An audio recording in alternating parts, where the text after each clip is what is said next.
Hey, what's up, Roxstars? It's Rox coming to you today with the review for Real Housewives of Atlanta, Season 16, The Reunion, Part 2. So, let's get to it, shall we? I say I'm gonna take some time off, y'all. All the cashiers, they was like, somebody stole her truck. It's like you can hear it all throughout the store. This Rox coming to you today with the review for Love and Marriage Detroit, Love and Marriage Huntsville, our book 4, Real Housewives of Atlanta. Let's get to it, shall we?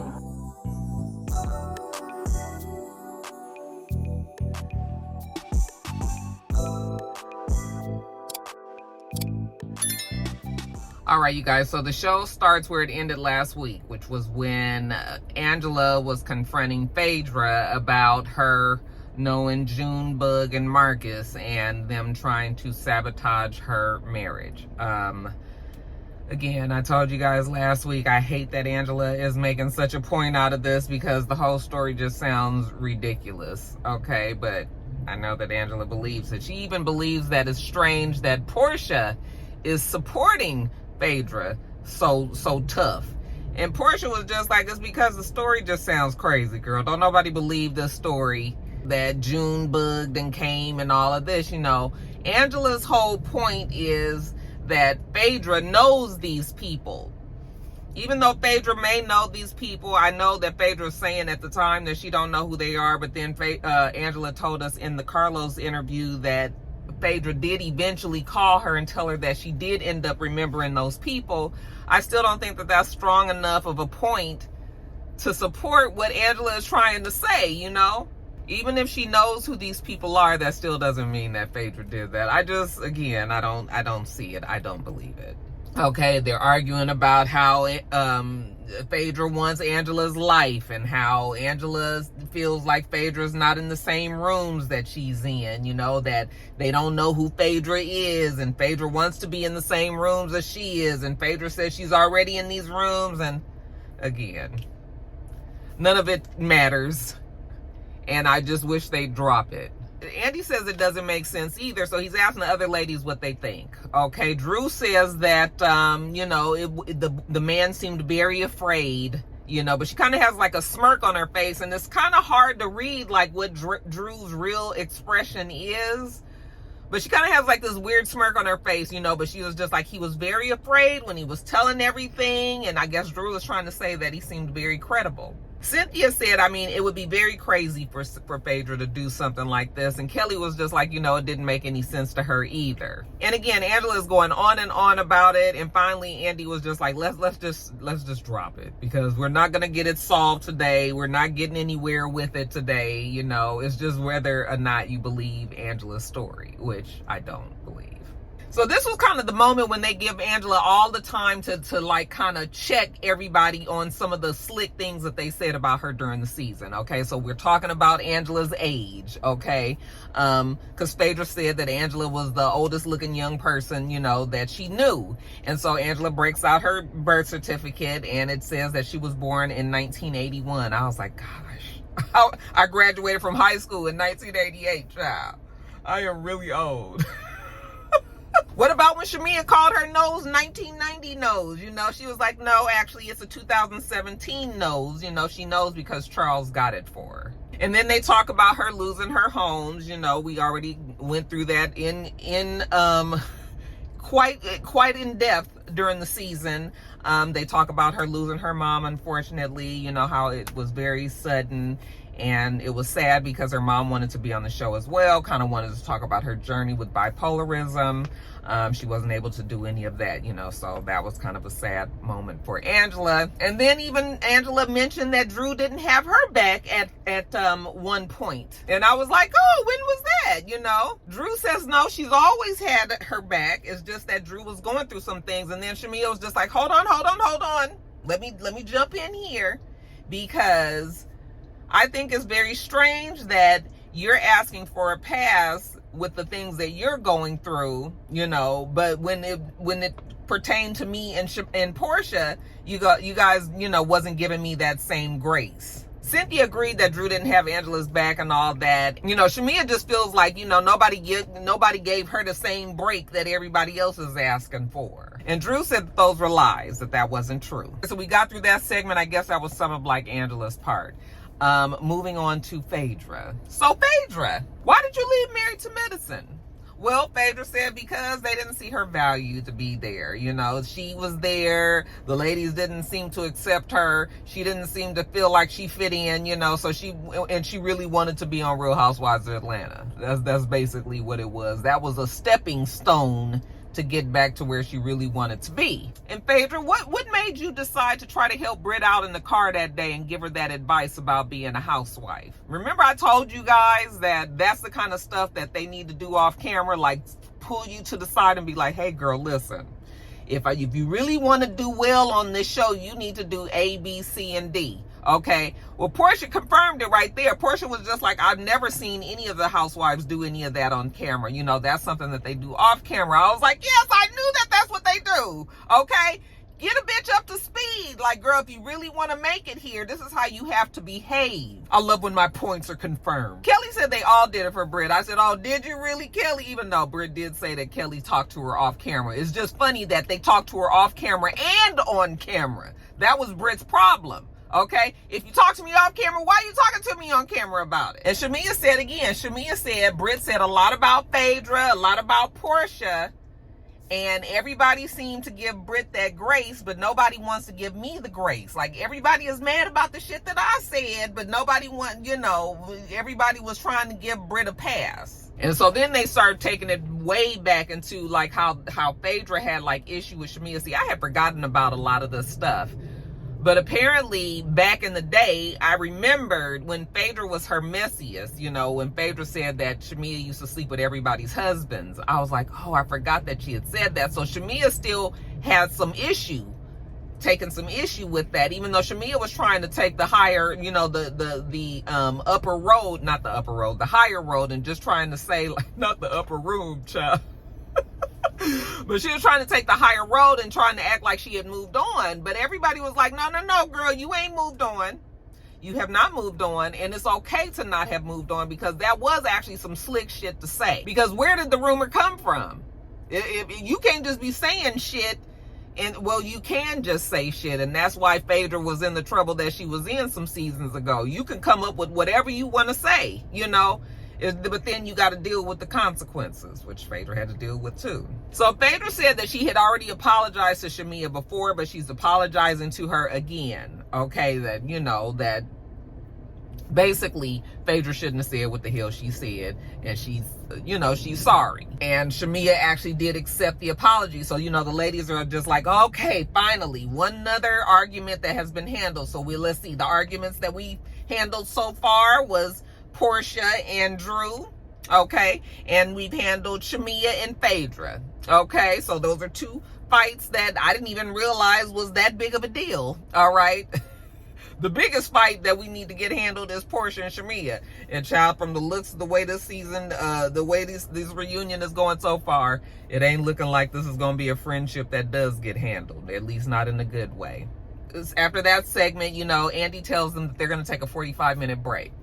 So they go backstage and, you know, they're just taking their break, eating, talking to their spouses or whatever. So Shmia actually is on the phone with her husband, and she's telling him how, just what I told you guys last week, that she felt like she was on the ropes, that she hasn't been able to really get her point across. And I was like, yeah, girl, you're gonna have to do something. You have to do something, because you haven't been able to really express yourself at all. It's been very, very clear, you know. So she was like, when I go back in there, you know, her game plan was, when I go back in there, I am really going to, you know, get my point across. So that's what she's saying. Then we see her and Kelly talking, and they're just like, what about Britt not being here? You know, they're shocked about that.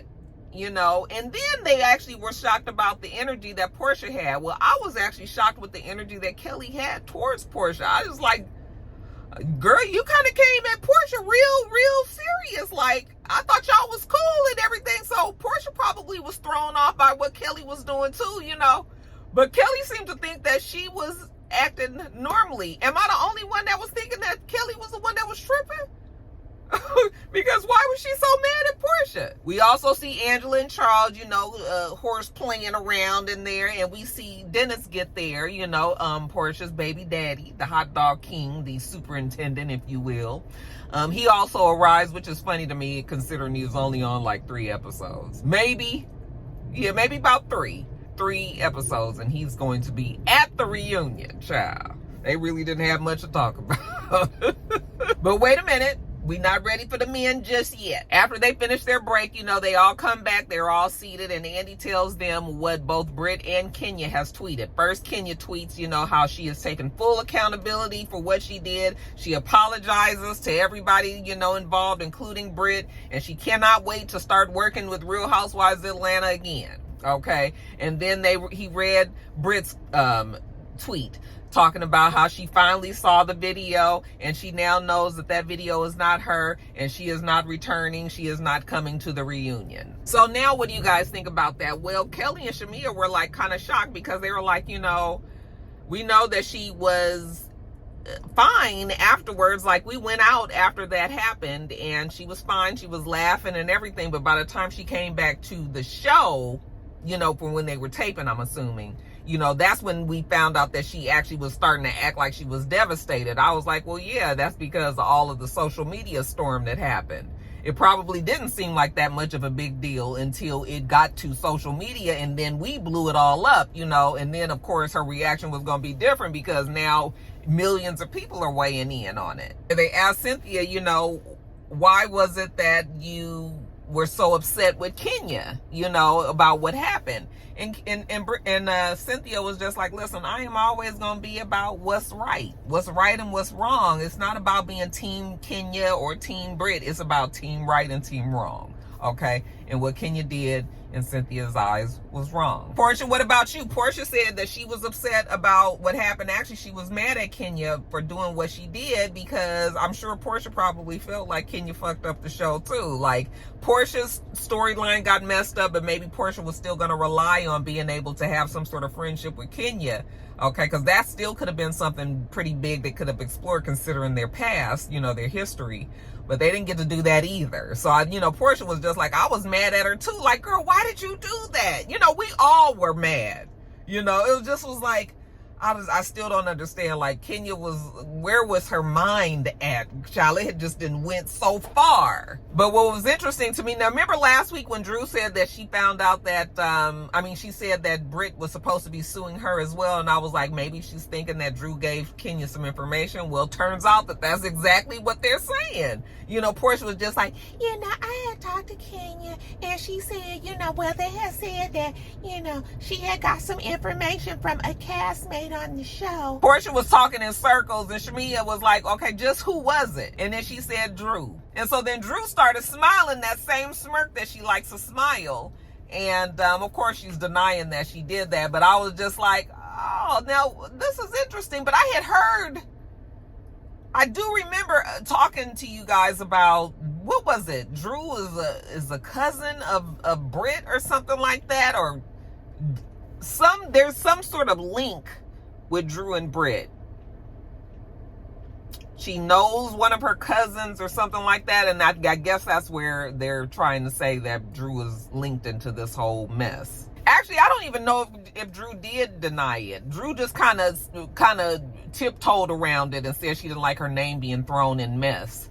So I don't know, where Drew, how Drew fits in on this whole story there. But I do remember there's some sort of connection with Drew and Britt. But anyway, this was also the time when we find out that Cynthia and Kenya still have not spoken. She said that even though Kenya has probably spoken to the rest of the ladies, because Porsha said that she had spoken to her, that Kenya has not spoken to Cynthia. I guess Kenya, because you guys reminded me of the beef that y'all said that Cynthia was tripping when they went on that girls trip show, and Cynthia found out that the ladies like Kenya more than they like Cynthia, and Cynthia was acting funny about it. I had forgotten about that because, I didn't watch that show. And so a lot of you guys are saying Kenya probably is just feeling like, okay, Cynthia had, issue with her on that show, and now Cynthia turned her back on her when this shit happened with Britt, And so now Cynthia, maybe Kenya's probably just like, I'm cool on Cynthia. I think that Cynthia and Kenya's friendship has probably run its course by now. Now let's move on to Shmia's package.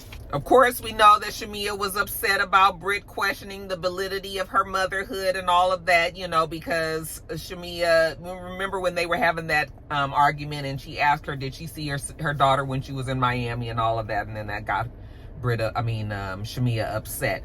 You know, so Shmia is just explaining to everybody, like, nobody here could walk a mile in my shoes, everything that I do for that little girl, you know, and all of that. Okay, talk about the surrogacy. It still has not taken. I guess the girl that they got, they did try to do the implant, but it didn't work. So now they have one, I think they have one left that they're going to try. Then they asked Shmia talking about Drew and her talent, you know, and talking about her voice. And Shmia was just like, I've never talked about Drew's voice. And then Drew was like, yes, you have. And then they go back and forth about, you know, the talent and the singing and who's pointed out who has flat notes and everything, and the showcases and how Drew was never able to have a showcase. I was like, Drew did have a showcase. It was kind of bullshit, but, or did she have a showcase? No, maybe she didn't. Maybe she just sang on Candace's showcase, huh?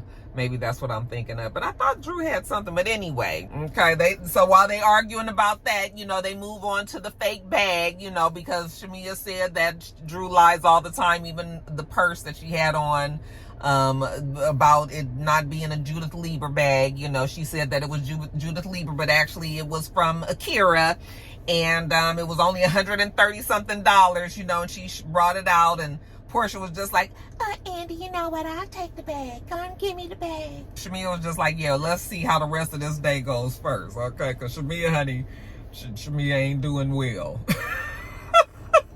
Well, Porsha, do you feel like Britt was being malicious towards you when she told you about those text messages? And Porsha said, yes, she was. Okay, of course Britt was being malicious when she did that. She wasn't looking out for Porsha's best interest. She was just trying to piss everybody off at this point because she was feeling like she was being attacked by everybody. Even though Britt said that Kelly did see these text messages, Kelly said that she never did see these text messages, that apparently Porsha's saying that Britt did show, like Britt told her, and that she knew that these text messages did exist. Then we started getting more and more into Porsha and Shmia's friendship. So when they started talking about whether or not Porsha and Shmia celebrated the fact that she got her peach, okay, this is when you can start to see this friendship is about to really fall apart, because Shmia definitely was talking to these girls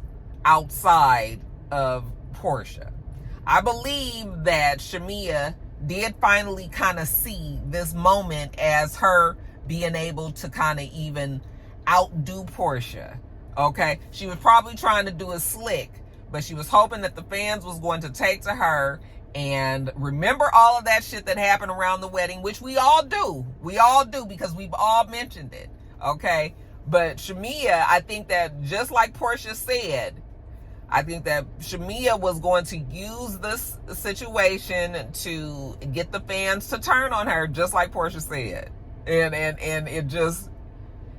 it backfired because Britt, you know, because of the alliance, and Britt's supposed to have him. Britt is the problem in the alliance. Britt fell out of the alliance and started telling everybody all of this other stuff. And so that's where the problem came in. So I do kind of feel like Shmia was going to ride that smear campaign that Porsha was trying to say, and was going to try to be the housewife that came out on top. It's just that Shmia still doesn't quite know how to be that main character. Like, she don't have the main character energy. So it's like it didn't fell apart because now Porsha and Shmia done fell out. And, you know, now Shmia is trying to act like she didn't say all these things to the ladies, but the ladies are all just like, no, Shmia, you did say it. You did say it. You did say it. Even if she might not have said it exactly in those words, I think Shmia was trying to make it say, like, Porsha was jealous of her, wanted her life, or insinuating those things by talking about the wedding and all this. Now, Porsha was just like, as far as the wedding was concerned, like, we already handled all of this stuff. So why is it all coming back up? Okay? Why is it all coming back up? Well, I think that there is some truth to it, and I think Shmia is like kind of not knowing how to get out of it, and Porsha's just kind of sitting there looking at her like, girl, go on and explain. Like, why is it that, you know, everybody is telling me that you're telling them that I'm a bad friend and that I'm not there for you and I don't support you and I don't celebrate you and all of this? Like, what's the story? You know, and Shmia can't really say anything. Yeah, I think Shmia had a couple of days. Maybe she might have been drinking, you know, maybe she might have been under the influence or something, you know, loose lips. But I think Shmia got to talking, got a little comfortable, and said some things, and them ladies are not forgetting, and they not letting it go. So, yeah, y'all, that's it for this episode anyway. What y'all thought about this one? It was fine. I thought that this was going to be the episode with the husbands, though, but no, we'll get them next week. And so that ought to be pretty interesting. We'll see. But yeah, I mean, it was a cool episode. Y'all let me know what you think about that. All right, you guys, that is it. I'm about to go get this edited and put it up for y'all, okay? Make sure you thumbs up the video, comment, subscribe to the channel if you haven't already. I'm Roxanne. The channel is It's Rox. Everything else I do will be in the bottom bar. All right. So I hope that you have a wonderful, wonderful rest of your day, and I plan on doing the same. Till next time, Roxstars. Bye.